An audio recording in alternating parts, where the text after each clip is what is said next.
জীবনের চরম কিছু সত্যি কথা যা আমরা মেনে নিতে পারি না বলে আমাদের জীবনকে আমরা নিজেরাই সমস্যাপূর্ণ করে তুলি।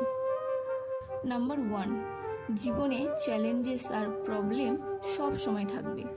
নাম্বার 2, তুমি নিজে সব কিছু কন্ট্রোল করতে পারবে না। নাম্বার 3, পাস্টকে কখনো চেঞ্জ করা যায় না। নাম্বার 4, লাইফে সব ইচ্ছা পূরণ হয় না, accept it. Number 5, failure is the part of life, তাই ভয় না পেয়ে এগিয়ে যেতে হবে। নাম্বার 6, তোমাকে সবাই পছন্দ করবে না, ইটস ওকে। নাম্বার 7, নিজেকে সবার সাথে কম্পেয়ার করা বন্ধ করো। নাম্বার 8, তুমি সবাইকে কখনো খুশি করতে পারবে না, কেউ না কেউ নারাজ থাকবেই। নাম্বার 9, লাইফ ইজ শর্ট, তাই সময় নষ্ট করে আরও শর্ট করা উচিত না। নাম্বার 10, যত কম এক্সপেকটেশন রাখবে তত বেশি খুশি থাকবে।